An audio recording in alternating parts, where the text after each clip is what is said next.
This is Smoking Out the Closet. Now, here are your hosts, Alex and Rayven Greer.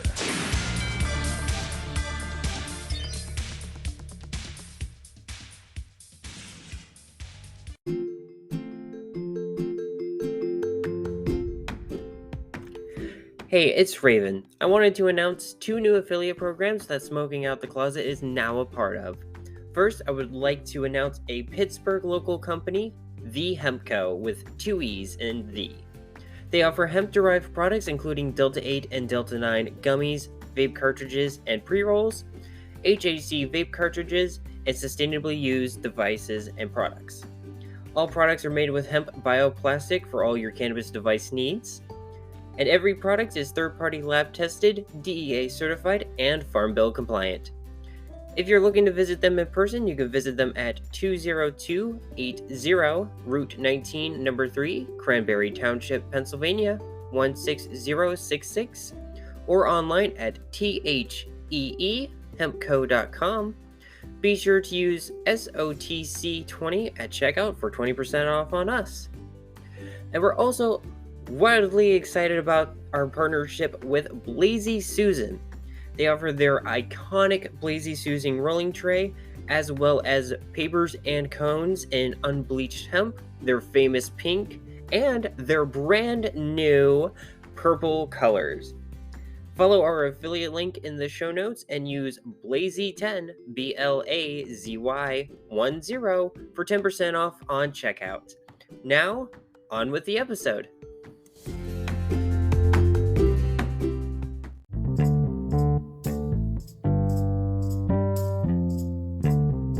Hi everyone, my name is Rayven. I use she, her pronouns. Hi, I'm Asmodeus. I use they, them pronouns. And welcome back to another episode of Smoking Out the Closet.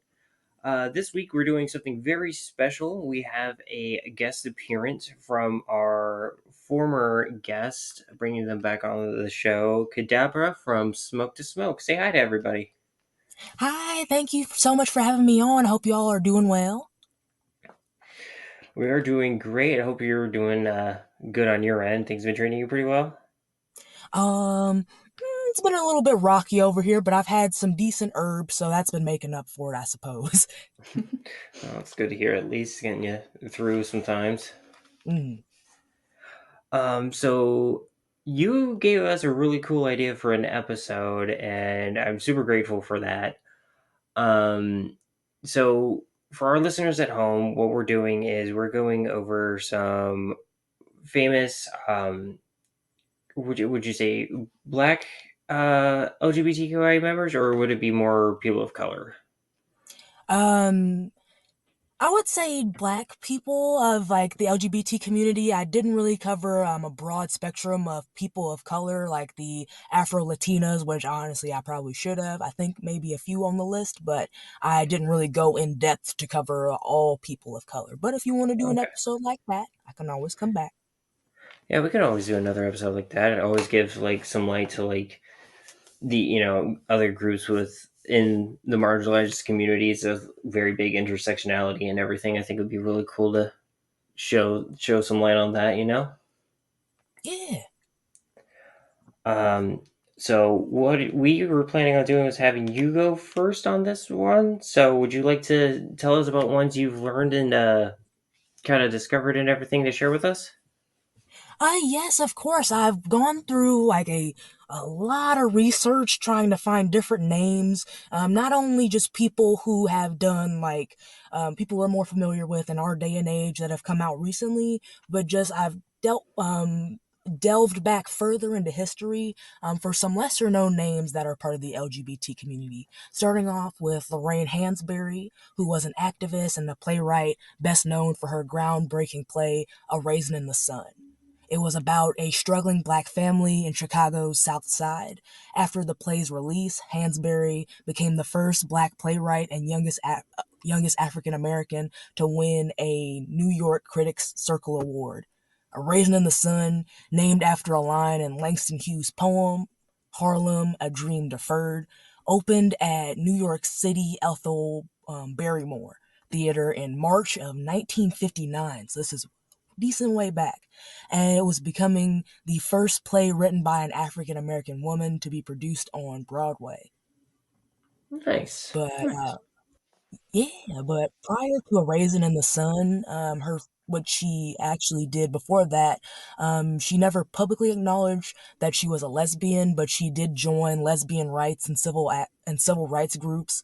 One specifically called the Daughters of Bilitis, which contributed letters of feminism and messages about homophobia and what that was doing to the community to its magazine, The Ladder. However, Hansberry didn't officially come out until nearly half a century after her death, when in 2014 her estate unsealed diaries and other writings in which she revealed about her sexuality.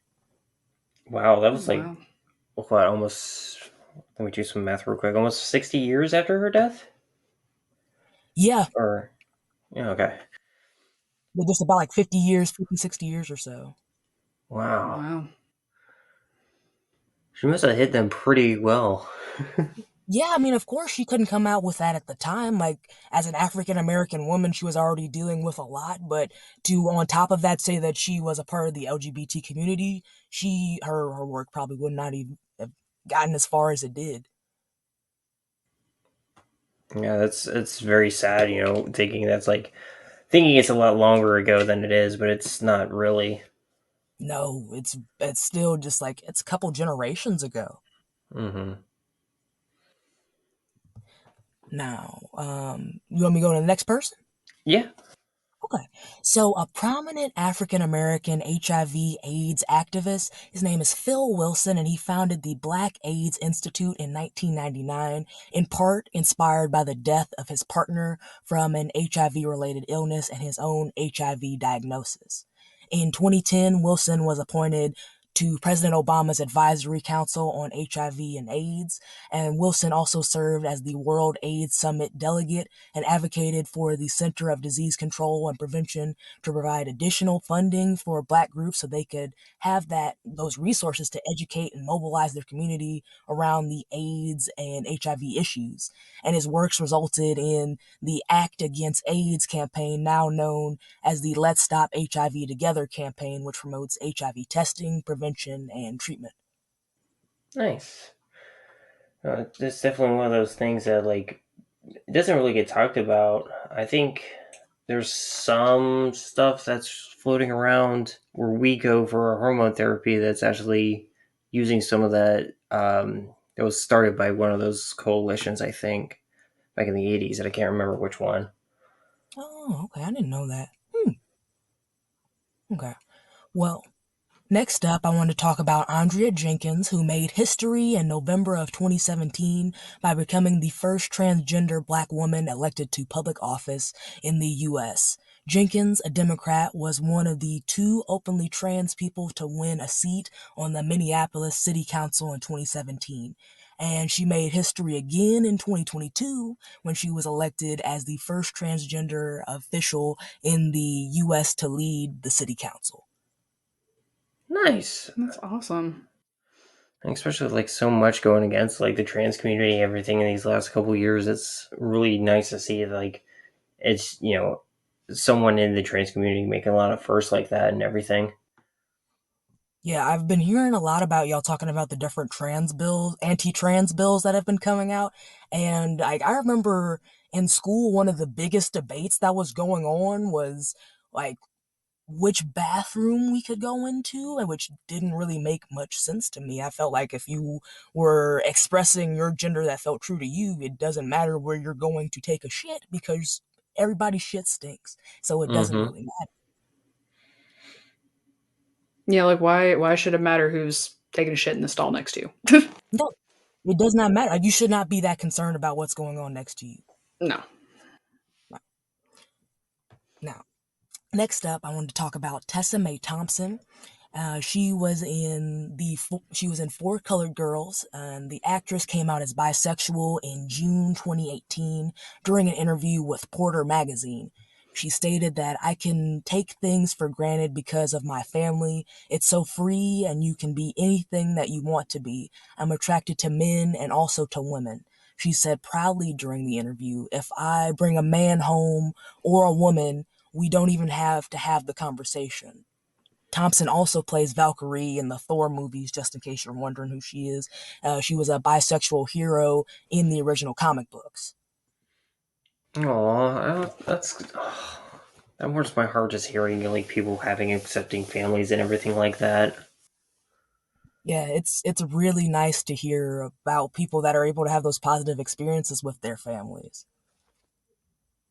Because it's not simple for everybody. Like I had that conversation with my mother, and I was so scared to really tell her that I was interested in women because I was afraid, just because of how my family's very old school, and she wasn't very open about her thoughts on sexuality. I just knew that she was very um she didn't feel the need to dress very feminine. She just dressed what was comfortable to her, and if that was baggy sweats and a baggy t-shirt, just whatever made her feel comfortable. So I finally came out to her. I don't remember how many years ago it was, but it was in the heat of an argument, and we kind of just slowed down right then. She wanted to really talk to me and get to know, like, she wasn't really like accusatory with her questions. She was like inquisitive. She wanted to know like more about her child. She felt like this was the first time we were really getting to connect, and so I had that positive experience. But there's also people in my family I haven't come out to because I know I would not have that same experience. Yeah, it's at least. I mean, I'm glad that you got a network at least with your mom and everything. But we're definitely in the same boat, and it's sadly that affects all of us in the community. Yeah. And some people, it's straight up not safe to come out at all. Mm-hmm. Now, next up, I want to talk about Laverne Cox, who has been a long-term advocate for trans people. She first gained fame for appearing as Sophia Bursett in the Netflix series Orange is the New Black, but has starred in numerous other projects such as Fox's The Rocky Horror Picture Show, Let's Do the Time Warp Again, and she said that I'm done debating whether trans is real. I'm real. I'm sitting here and I have lived experiences as a woman of trans experience, as a black woman. And I'm so done with that. And I know that a lot of trans folks are done with that as well. She said this back in 2019 during an interview with Advocate. Yeah, I definitely feel that as a trans person and as a non-binary person, because even in the trans community, a lot of trans folks are like, oh well, non-binary people aren't real. Like you're gonna figure it out. It's the same thing as like whenever somebody comes out as bisexual. I feel like it's like, oh, you're just confused. You'll figure it out. But it shouldn't be a debate day to day whether we exist. It's just we exist and we've had these experiences, and like that's such a universal feeling. I feel like in the trans community. Yeah, that's really a shame. I don't understand how you could try to make somebody feel as if they're not a person. it's hate, and I don't try to make heads or tails of it anymore. It's just kind of one of those things where you can't really change a person sometimes. Yeah, and it's really sad. I mean, I've come to terms with that as well, and even the recent week is that sometimes you can't really have those teaching experiences that you want to have with some people. Just sometimes it doesn't get through. But on a lighter note, because we did make it a little dark for a second, Jason Collins is a former NBA player who was a center for 13 seasons, and he came out in 2013 during a Sports Illustrated interview, which made him the first active openly gay athlete in any American sport. Oh, I didn't know that at all. I didn't either. Honestly, I found out about him recently. I didn't even know that he played, and I was like, dang, like that's crazy. Yeah, we don't really follow sports that much, so. Oh, I'm getting a little bit back into NBA. I've been watching the Lakers games and everything lately, but I need to get more into it. March Madness coming up. Oh yeah, that is right around the corner. Yeah. Yes, it's coming up fast. All right, so next up, Niecy Nash made history as part of the first LGBT couple to be on the cover of Essence magazine. Following her surprise wedding, she revealed to People magazine that she and her wife had been friends since 2015 when she was still married to her ex husband. For the actress, the big reveal was not about coming out, but going into myself and being honest about who I love. Niecy is an actress, comedian, and television host whom is best known for her work on shows like Reno 911, Claws, Clean House, and many other shows too on TV. Nice. Mhm. Next up, Gladys Bentley was a gender-bending performer during the Harlem Renaissance. Donning a top hat and tuxedo, Bentley would sing the blues in Harlem establishments like the Clam House and the Ubangi Club. According to a belated obituary published in 2019, the New York Times said that Bentley, who died in 1960 at the age of 52, was Harlem's most famous lesbian in the 1930s and among the best known black entertainers in the United States. And that was actually one thing I've learned with like our research and everything is Harlem was like during the Harlem Renaissance was very gay. Oh, yes. It was a lot of just freedom expression in the arts and just exploring one's identity. Hmm. I would have loved But to it was a actually like. very Oh, God. it was a very just colorful time with a lot of just flashy music, beautiful costume pieces, and just so much like the dancers, the singers. It was all just it was crazy. Like it would have been awesome to see. Yeah, I would love to see a documentary about this at least. Since time travel is not a thing. Yeah, yeah. I'm sure there's definitely some a good few documentaries out there, if nothing else. Definitely have to be on the hunt for them since doing this episode and everything with the research for it. Hmm. So next up, Amanda Steinberg was the winner of the 2018 and 2019 NAACP Image Award for Outstanding Actress in Motion Picture for their work in The Hate You Give and Everything Everything. Steinberg said that I don't necessarily prescribe to female pronouns just because I don't think that pronouns are necessarily very meaningful. They also clarified after coming out about their sexuality that my sexuality is not a byproduct of my past experiences with men who I have loved, but rather a part of myself I was born with and love deeply.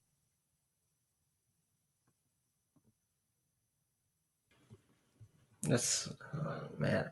I love hearing like when like these people talk about how they feel about either gender stuff or sexuality, where it's so eloquent. I'm like I don't do words very well to say something like that. Yeah, really to get such a concise message out there about how comfortable you feel in your own skin, I feel like I don't know. I feel like I might be able to do that if I prep for it, but these guys have definitely got it like it's nice to hear what they've got to say. Hmm. Now, next up, a biracial, masculine gender expressing lesbian, Stormy La, excuse me, I think I'm about to pronounce this wrong. De Lavare was born in New Orleans, Louisiana, and was always a performer from youth. As a teenager, she joined the Ringling Brothers Circus, where she rode jumping horses. And then from 1955 to 69, she toured with the Black Theater Circuit as the MC and the only drag king of the Jewel Box Review, and that was the first racially integrated drag review in North America. She worked as a bouncer for several lesbian bars in New York City in the 80s and 90s and held a number of leadership positions in the Stonewall Veterans Association. She also served the community as a volunteer street patrol worker, and as a result was called the guardian of the lesbians in the village. And beyond her LGBTQ activism, she also organized and performed at fundraisers for women who suffered from domestic violence, and it's to support them and their children. But along with the help of fellow trans activist Sylvia Rivera, Johnson helped form the Street Transgender Action Revolutionaries, or STAR, a radical political organization that provided housing and other forms of support to homeless queer youth and sex workers in Manhattan. Man, that's Guardian of the Lesbians. What a title. right. Right. I love it. Like that's such a strong title. Like I wish. All right, next up, Willow Smith made her mark on the world initially back in 2010 with the release of her song Whip My Hair. And man, I can't believe that was back in 2010. That was over a decade ago at this point. But Oh, in wow. 2019, yeah, it's been a minute. But in 2019, the singer opened up about her sexuality during an episode of the Red Table Talk with her mother and grandmother. More recently, she discussed her preference about polyamorous relationships as opposed to monogamy, and she won the NAACP Image Award for Outstanding New Artist and nominated for the Outstanding Music Video and for the British LGBT Awards as well. Nice. I didn't know about the polyamory part. That was actually news to me. Polyrepresentation. Yeah, that's good. It's getting more media coverage and everything there too. Yeah. Yeah, I don't really hear a lot about very many polyamorous relationships in the media, or if you see them, it seems like it's like overly sexualized or something weird, like it's some type of reality TV show type thing.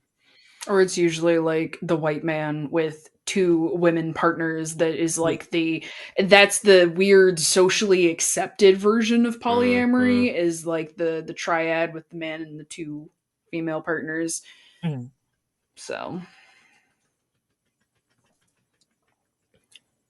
All right, but next up, I want to talk about Janelle Monáe, which has been my idol since I was a little girl. Oh my goodness. She got her break back in 2005 when she was invited to perform on several Outkast tracks with Big Boy, and her debut album was in 2010, and it landed her spot number 17 on the Billboard US album chart and a Grammy nomination as well. And she has since branched into film, appearing in Hidden Figures and Moonlight in 2016, before earning yet another Grammy nomination for Album of the Year with Dirty Computer that came out in 2018.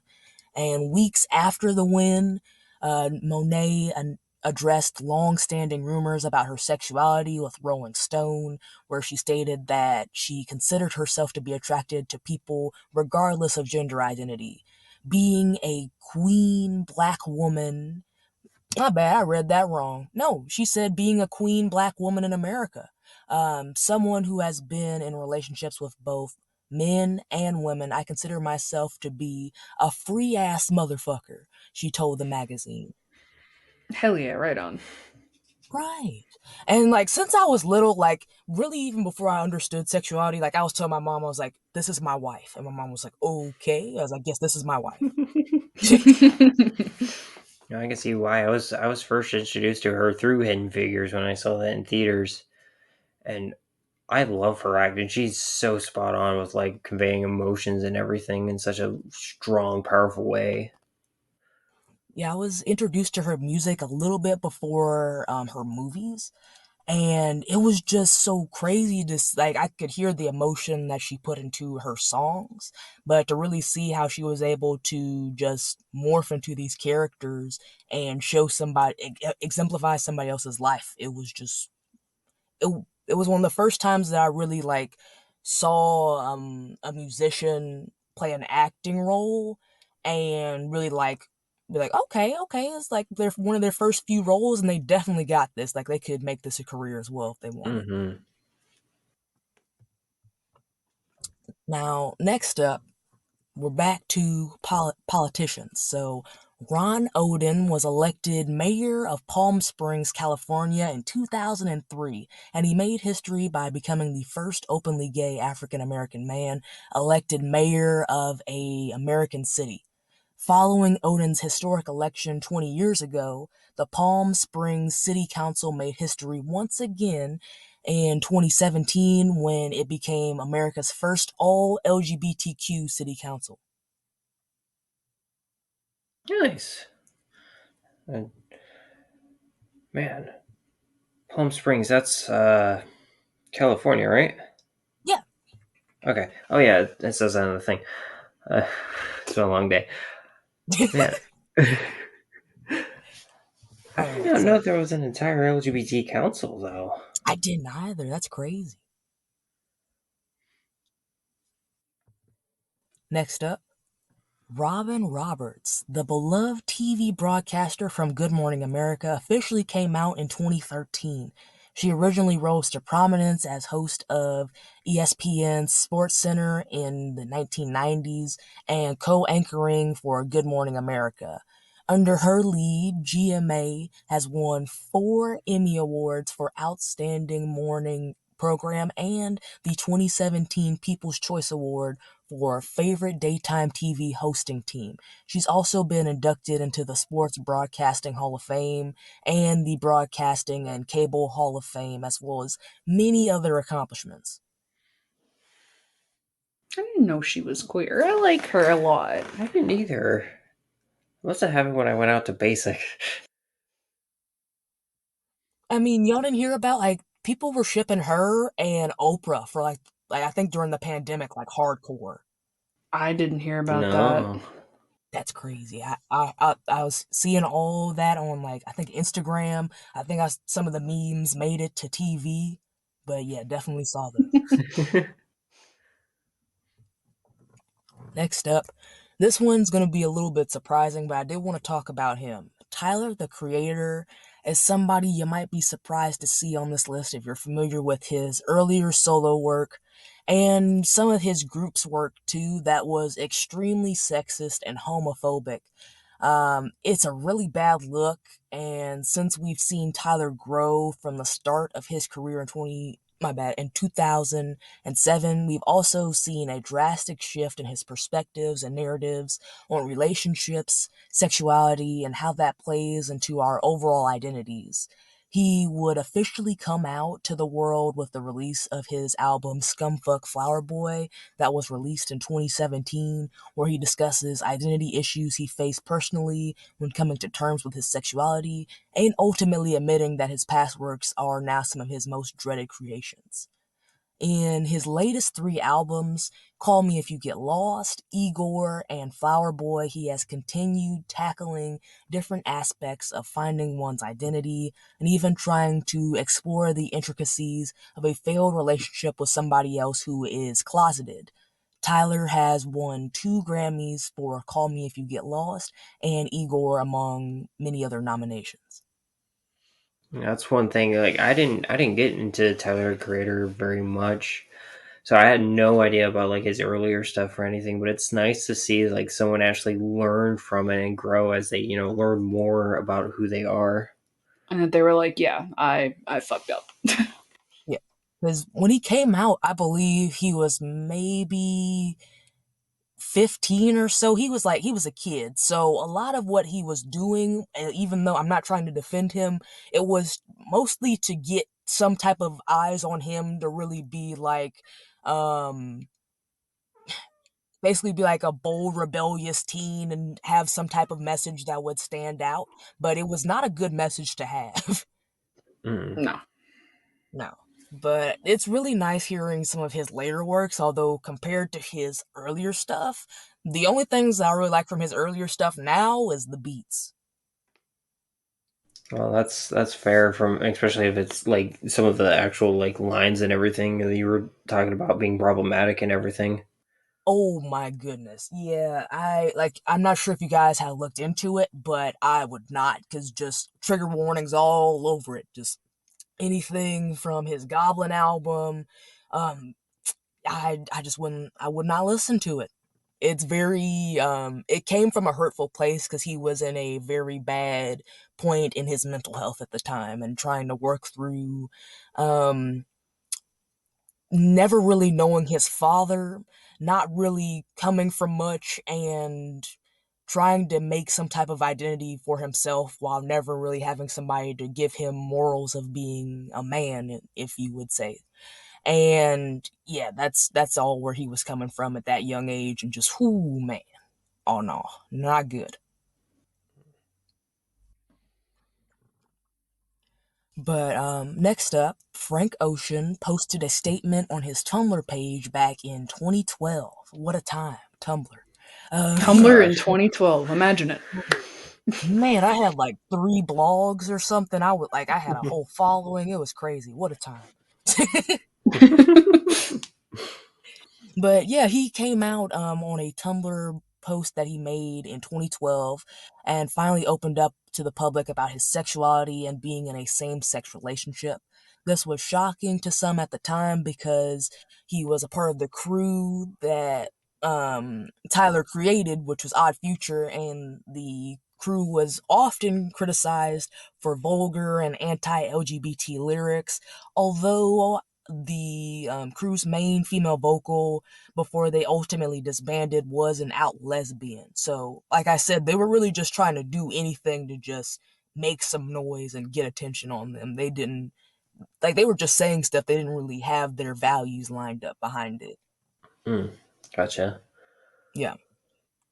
But anyway, Frank's post came out just about 2 days after the release of his debut album, Channel Orange, and the GLAAD Media Awards were created in 1990 by the Gay and Lesbian Alliance Against Defamation to recognize and honor media for their fair, accurate, and inclusive representations of the LGBT community and the issues that affect their lives. And Ocean has received 1 award from them and 2 nominations. He has also gone on to win Best Urban Contemporary Album in 2013 and the Soul Train Music Award for Album of the Year for Channel Orange, among many other nominations for his later work as well. And finally, from the list, I wanted to talk about Samira Wiley, and I wanted to mention her because she's also from Orange is the New Black, and her coming out story was an issue because some members of the LGBT community have experienced it, and it is definitely unsafe and unfair to her, although the unnamed actress who outed her as a lesbian on a pretty widely nationally listened to podcast was immediately remorseful and said it was an accident. She was unaware the star hadn't come out. Everyone's journey is their own, she said, and you should be able to come out on your own terms. Jeez. But to do it like someone with such a big like lens on him, I mean, even just regular small like town being outed has like such big ripples. I can only imagine what it's going to be with someone like has basically like cameras and pointed at them all the time, you know? Yes, yeah. Luckily, I don't believe that the actress received much, um, like backlash from being outed. She was pretty widely accepted, but that could have ended badly. She could have gotten death threats, and who knows, she might have. But it's not safe to do that to somebody.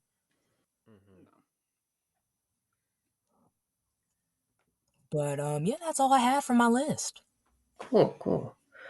We're gonna take a quick break here, and then we'll get started with the list of names that we found, which I'm very excited to share them.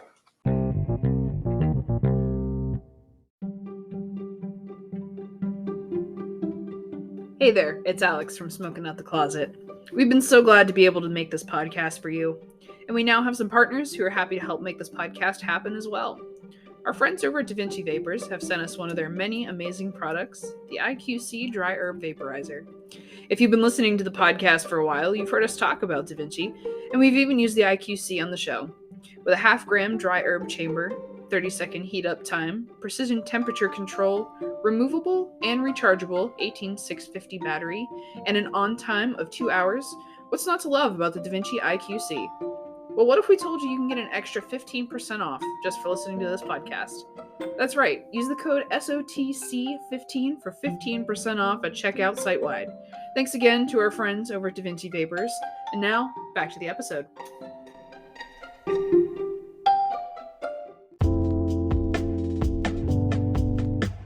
Alrighty, and we are back. So me and Azzy here talked about how we're gonna do the parts here. So I'm gonna start on one, and I tried keeping this as chronologically in order as I could from the date of birth. So I'll start on Alan Leroy Locke. Locke was an American writer, philosopher, educator, and patron of the arts. Distinguished in 1907 as the first African American Rhodes Scholar, Locke became known as the philosophical architect, the acknowledged dean of the Harlem Renaissance. He is frequently included in the listings of influential African Americans. On March 19th, 1968, the Reverend Dr. Martin Luther King proclaimed, "We are going to let our children know that the only philosophers that lived were not Plato and Aristotle, but W.E.B. Du Bois and Alan Locke." Came through the universe. Locke was homosexual and may have encouraged and supported other gay African Americans who were part of the Harlem Renaissance. Given the discriminatory laws against it, he was not fully open about his orientation. He referred to it as a point of vulnerable or invulnerability, representing an area of both risk and strength. Then I have Bayard Rustin. I think it's how you pronounce it, or Rustin. Rustin was an LGBTQ and civil rights activist, best known as being the key advisor to Reverend Martin Luther King Jr. He organized the 1963 March on Washington and was posthumously awarded the Presidential Medal of Freedom, the nation's highest civil honor. In 2013, for his activism. In 2020, Governor Gavin Newsom pardoned Rustin for his arrest in 1953, where he was having sex with two men in a parked car in Pasadena. Rustin served 50 days in the Los Angeles County Jail and had to register as a sex offender. What?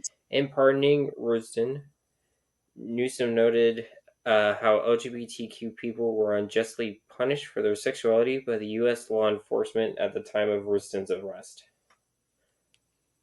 That's ridiculous. Did he get his record posthumously expunged or something?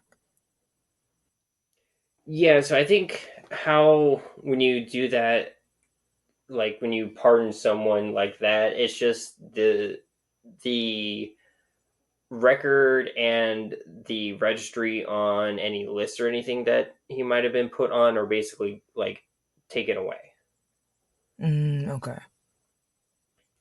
I think I'm not 100% sure on that, but that's kind of how I think it works. Okay. Next I have I should also say Locke was born in 1885, died in 1954, and Rustin was born in 1912 and died in 1987. James Baldwin, born in 1924, also died in 1987, was a writer and a social critic. Baldwin is perhaps best known for his 1955 collection of essays, Notes of a Native Son, and his groundbreaking 1956 novel, Giovanni's Room, which depicted the themes of homosexuality and bisexuality. The novel stood out among literary critics because it was a feature of all-white characters. Unlike the civil rights activists' other novels, which centered the experiences of Black people, Baldwin spent a majority of his literary and activistic career educating others about Black and queer identity, as he did his famous lecture titled "Race, Racism, and the Gay Community" at the meeting of the New York chapter of Black and White Men Together, now known as Men of All Colors Together, in 1982. Do you think there's a copy of that lecture out there? Oh, that would be so cool to see. That would be cool to see. We might have to find that and kind of post a link or a segment of it on the Instagram, because I would love to read that. Yeah. Let's see. I'm probably going to be pronouncing this last name wrong. Alvin Ailey? Born 19th. That's right. Okay. Was born in 1931 and died in 1989. Ailey was a choreographer who founded the Alvin Ailey American Dance Theater, of one of the most prominent dance companies globally, in 1958. Signature work, including Cry and Revelations, continued to be performed all over the world. In 2014, Ailey was posthumously awarded the Presidential Medal of Freedom for his influential work in bringing dance to underserved communities. Audre Lorde, a self-described Black lesbian, feminist, mother, poet, and warrior, made lasting contributions in the field of feminist theory, critical race studies, and queer theory through her pedagogy and writing. Among her most notable works are Coal, from 1976, Black Unicorn, 1978, The Cancer Journals in 1980, and Zammy, A New Spelling of My Name in 1982. Black Unicorn sounds Lord interesting. once said, quote, I said Black Unicorn sounds interesting. I don't know what that's about, but I'd read that. definitely have gained some new stuff for my reading list now, getting this research. Lord was quoted once saying, "I write for those women who do not speak, for those who do not have a voice, because they were so terrified, because we are taught to respect fear more than ourselves. We've been taught to silence. We've been taught that the silence would save us, but it won't." Uh, Ernestine Eckstein. I think that's Eckstein. Was a leader of the New York chapter of the Daughters of Bilitis. I feel like thank you. I always feel like I'm going to pronounce that wrong. I think I got that pronunciation the wrong too first when I said it, so it's all good. She attended annual reminder picket protests and were frequently one of the only women and the only Black women present at the early LGBTQ rights protests. Eckstein was also an early activist in the Black feminist movement of the 1970s and was involved with the organizations of Black Women Organized for Actions. According to historians, she viewed the fight for civil rights and LGBTQ rights as intrinsically linked. Then I have Marsha P. Johnson, 1945 to 1992. Marsha, who would cheekily tell people that P stood for Pay It No Mind, was an outspoken transgender rights activist.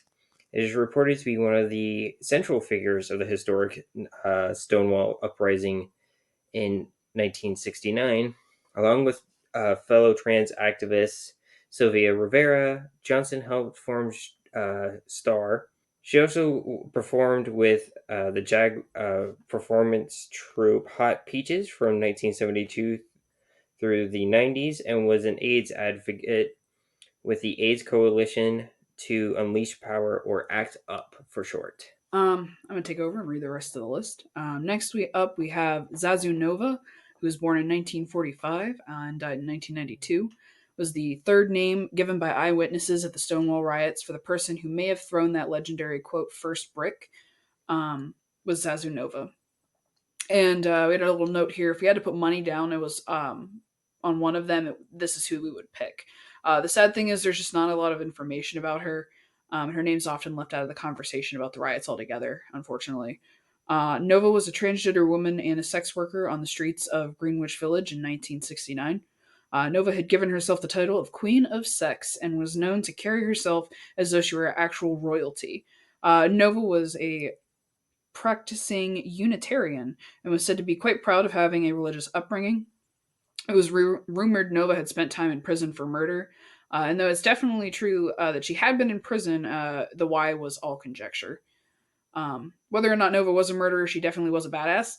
One anecdote that's shared in the book Stonewall, The Riots That Sparked the Gay Revolution by David Carter, and coincidentally one of the only places that you can get information on Nova or on Jackie Hormona from their lives before the riot, relates that she had a man named Martin Boyce were about to get jumped by 5 men when she pulled a heavy chain out of her purse and chased the men away with it.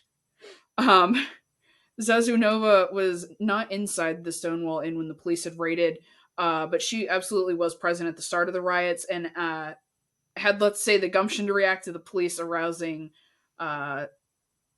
Storme Delaveri. Is that how you pronounce his last name? That last name? Yeah, that one we're not too 100% sure on. She was later seen fighting alongside Marsha P. Johnson on that first night, which might explain how some witnesses believe that in fact was Johnson who threw the brick, even though she wasn't there yet. It's very difficult to find out much about Nova following the riots. She became involved in the Gay Liberation Front that was founded after the riots. She's also a founding member of the New York Gay Youth and was involved in the Street Action Transvestite Revolutions, the organization that was started by Johnson and Sylvia Rivera. They couldn't really find to what extent. And what became after the organizations fizzled out, we really couldn't find much else. You have to read that next part. Next, we have Miss Major Griffin Gracie, born in 1940. I will say one thing. I added a lot of information, and that's pretty much copy and pasted from another person's article. But it was so intrinsic and everything. I wanted to talk about it because not a lot has been talked about Zazu, and a lot of the forefronts and everything.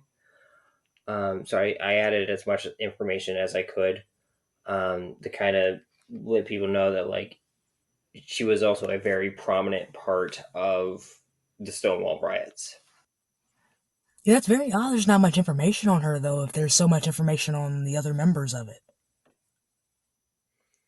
Yeah, it's one of those things that I feel like got lost to time, unfortunately, and so much speculation has been on who threw that first brick, and with so much people saying it was Marsha P. Johnson, that there was so much more focused on her than Zazu. Oh. I didn't mean to interrupt. I just thought that would be a good, important thing to bring up. I didn't want to I didn't mean to just also just run on.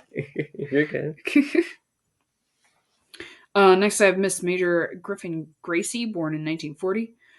Miss Major is a black transgender woman and activist in the forefront of the fight for trans rights. She faced many hurdles during her life, including homelessness and incarceration, and it's those challenges that fueled her activism. In 2005, Miss Major joined San Francisco-based Transgender Variant and Intersex Justice Project, or TGIJP, as a staff organizer, and later as an executive director, to lead the group's efforts in advocating for incarcerated trans women. She's often spoke out against the prison system, which she says contributes to the incarceration of transgender individuals, particularly trans people of color and those with low income. Now 82, Miss Major is known to be simply as Mama and resides in Little Rock, Arkansas, where she continues to be a vocal activist. Oh, it's so cool that even at 82, she's still, you know. Yeah. What'd you think? I said she's out this way. Yeah. Yeah. That'd be real cool if you ended up like running into her. That would be awesome. I don't think I'd do enough traveling to do that, but maybe if I do, I will let y'all know. Oh, that would be so cool. Definitely have to take a picture if you do. Yes. Yeah. All right. Andrea Jenkins was born in 1961. Jenkins made history in November of 2017. by becoming the first openly transgender black woman elected to public office in the U.S. Did Cadabra? Yeah, I think Do we have a duplicate here? Yeah. Okay. Sorry. So sorry. No, it's all good.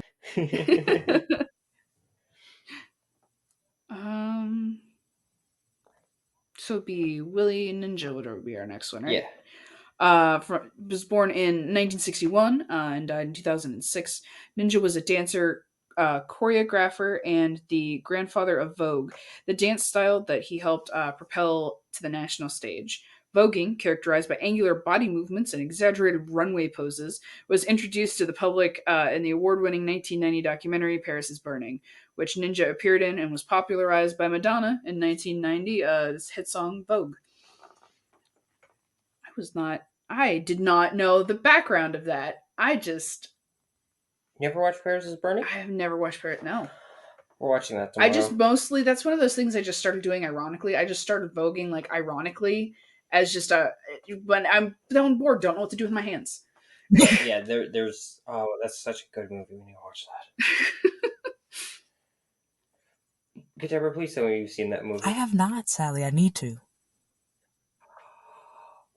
Oh, okay. Everyone, there's homework now on this episode. Go watch that. Homework assignment.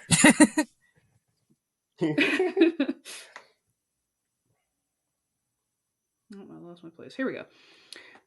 Lori Lightfoot was born in 1962. A former prosecutor with no experience in elected office, Lightfoot swept all 50 Chicago's wards in the 2019 mayoral runoff election after promising to end the city's famed backroom dealing. She's the city's first ever black female mayor and is the first openly LGBTQ mayor. I'm so sorry. I need a drink. I am so sorry. This strain that we had smoked on our re-up is giving me some dry mouth. Oh, what did y'all smoke on? We had strawberry OG from Kind Tree, and it was actually really tasty. I really liked it. Yeah, all those strawberry strains tend to be very peppery, make you cough a lot. Yeah. Alrighty. I also am getting over being sick, so I hope my voice is alright on this episode too.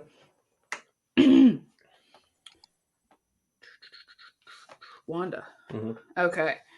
Wanda, is it Yvette? Yvette. Wanda Yvette Sykes, born on March 7th of 1964. Wanda is an American stand-up comedian, actress, and writer. She was first recognized for her work as a writer on The Chris Rock Show, for which she won a Primetime Emmy Award in 1999. In 2004, Entertainment Weekly named Sykes as one of the 25 funniest people in America. Wow. That'd be... I want to see the rest of that list. Right? Because, like, what do you have to do to get there, too? That's a cool title. Be good. She's also known for her roles on... I'm sorry? I said you have to be good, like... yeah. She's also known for her roles on CBS's The New Adventures of Old Christine, ran from 2006 to 2010. HBO's Curb Your Enthusiasm, 2001 to present, and ABC's Blackish, started in 2015 to present. She currently stars in the Netflix original series The Upshaws, which premiered on May 12th of 21, with Kim Fields and Mike Epps, and has appeared in the HBO Max comedy series The Other Two, as well as playing Allegra Duro, a new, powerful, and messy-brained partner in a legal firm from Paramount Plus's acclaimed The Good Fight. I've heard good things about that. Yeah. I kind of, to be honest, I took a lot from the Wikipedia page, and I just realized I don't have what makes her part of the community, so I'm looking that up right now. Wow, she has been in a lot. Okay, she identifies as a lesbian, was married to a record producer. Yeah, like I wanted to say I believe she identified as lesbian, but I didn't want to just start saying stuff, so I just was gonna wait till. Yeah. Looks like she was married. She's married to her wife Alex Nabiskley, who she met in 2006. Oh, they got married in 2008.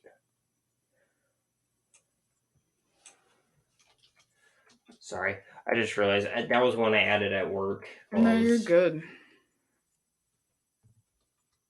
Let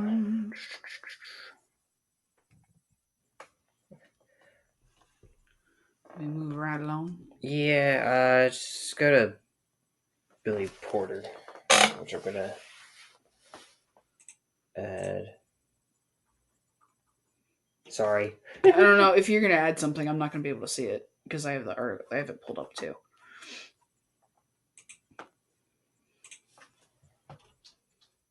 I can see it on mine. Okay. Did you wanna? Yeah. Am I good? Yeah, you're good. Sorry, I'll edit this out later. Okay. Next we have William Billy for short. Ellis Porter II was born on September 21st, 1969. Billy's a gay American actor, singer, writer, and director. He graduated from Carnegie Mellon University School of Drama, and he achieved fame performing on Broadway before starting a solo career as a singer and an actor. Carnegie Mellon, that's out here. Mm-hmm. That's cool. Porter won the 2013 Tony Award for Best Actor in a Musical for his role as Lola in Kinky Boots.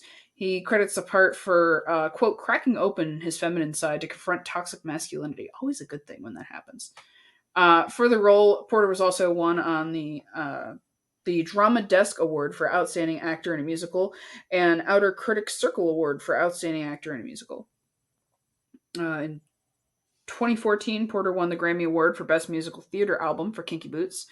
Porter starred in all 3 seasons of the television show series Pose, for which he was nominated for 3 Golden Globes and won the 2019 Primetime Emmy Award for Outstanding Lead Actor in a Drama Series, becoming the first gay black man to be nominated and win in any lead acting category at the Primetime Emmys.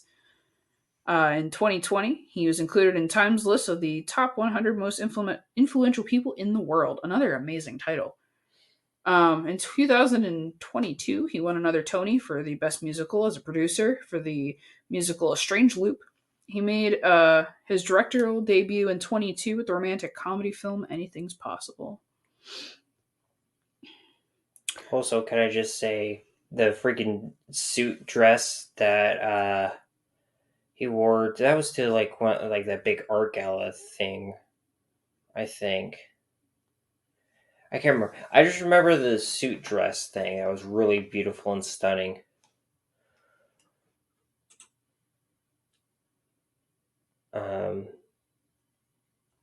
And that was really, really amazing and everything, and I loved that.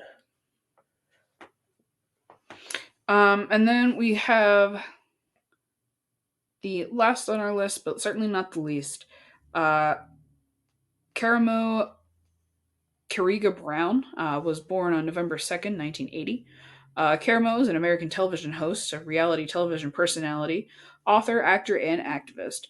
Brown began his career in 2004 on the MTV reality show The Real World Philadelphia, becoming the first openly gay black man cast on a reality show. He currently stars as the culture expert in the Netflix series Queer Eye. In September 22, Brown began hosting an Epony? How do you pronounce that word? I'm so sorry. Oh, sorry. Eponymous? Yeah, yeah, I think that's how I said it. Okay, eponymous talk show titled Karamo for NBC Universal. Brown works diligently to combat HIV stigma, provide mental health support and HIV education to the Black LGBTQ plus community through his 6 and 10, an organization that he co-founded. Brown was also invited by the Obama administration to collaborate with the White House to create policies and legislation that support the LGBTQ plus youth. That is so cool. Yeah, I mean, plus, I gotta say, as someone who lives in Pennsylvania, it's really nice, even though he's from Philly. Very nice representation out of Pennsylvania. Rep. Yeah. Is there anything you want to add or anything for our audience before we sign off? No, you guys did an excellent job with this list. Thank you so much for having me on the show. I had so much fun putting this together with y'all, and I can't wait to collaborate more in the future. Yeah, definitely, and we should definitely do this again to kind of like highlight other creators and everything as like either different months or anything, or just again next year, because I had a lot of fun doing this. And it's always fun working with you, Cadabra. Well, it's always fun working with you too. Is there anything you want to plug or anything before you head off? Well, when is this episode airing? Be the 14th? Valentine's Day. Yeah, be on the 14th, Valentine's Day. Oh, okay. Well, since it's airing on Valentine's Day, after you listen to this episode, you can head on over to my episode, which also aired, which was a Black History Month puff and play. We had some black businesses come on the show and test their knowledge to see if they knew strains or things. We played a little bit of that. We played a game called Snoop in the Loop, where people had to guess all the different places Snoop Dogg has smoked. That was quite a list. And we had a few other games and we had some prizes as well. And at the top of the show, there's going to be a giveaway announced as well. So just keep your eyes out on that. That's awesome. I definitely gotta like listen to that part, that Snoop Loop one. Yeah. Like definitely not like at work. I gotta be at home to focus on that one because I really need to know the answers. But thanks again so much for having us on. I guess we'll just do the outro now. Are you So thanking yourself for having you on? no, I was thinking to Cadabra for having them on. It sounded like you said thank you for having us on, and it's like, babe, this is our podcast. Of course, we're always here. Well, okay, fix it, bros. Thank you so much for being on our show again, Cadabra. We love to we love having you on it. So once again, my name is Rayven. I use she, her pronouns. I'm Asmodeus, I use they, them pronouns. And we'll see you all in the next video. Bye.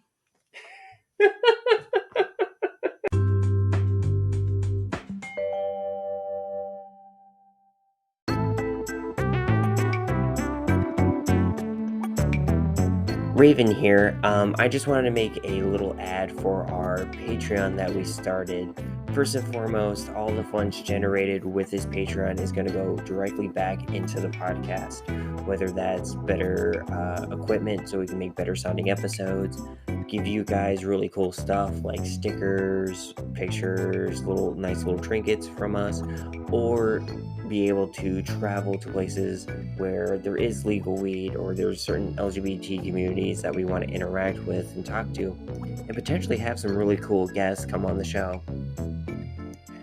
Now, right now our Patreon is bare bones, and I do apologize with that, but we hope to make it a little better as time goes on. Right now we have 3 tiers: flower, vape cartridges, and concentrates. Flower is $3 per month, vapes is $6 per month, and concentrates is $9 per month. With flower, you get access to our Discord, the Scuttle Zone, a private Discord that we have for you guys to kind of interact with each other and potentially interact with us. We have things for like different aspects of the cannabis community and LGBT community where you guys can talk to and kind of just interact with each other and learn from each other, and learn with us. But you also get early access to these episodes. You get a day or two, basically immediately after I'm done editing the episode, I am putting it on the Patreon so you guys can listen to it early. With vape, you have everything from the flower, but you also have access to the private chat room in the Discord server for one-on-one discussions and questions for us. You'll have the ability to basically be, hey, I have a question about this certain thing, and we'll answer it at the end of every episode. We won't get to everyone all at the same time, obviously, but we'll spread it out through the month and be able to get to as many questions as we can. And then with the concentrates, you get everything from flower and vape, but you also get behind the scenes looks at what we do here. I'll show like what I'm editing and like maybe little sound files or like little clips of what we're working on. our show notes, so you get to see that early, potentially, knowing what topics we're going to be talking about on this next episode. Pictures of stuff in and outside of the recording stuff, like things like cannabis festivals. We'll take pictures and post some of them online, but with the behind the scenes access, you get to see all of that. Basically, all the dumb faces we make at each other, all the cool stuff that we see, and all the cute things that we find. It's my hope with this Patreon that we'll be able to go far and wide and hopefully be able to see some of you guys or have some live shows in the future where you guys can come and interact with us. And obviously, no pressure. I just want to make sure that you guys are aware of this, and first and foremost, take care of you guys yourselves. If you don't have money to support it, or if something happens, you have to stop, we totally understand. Thanks.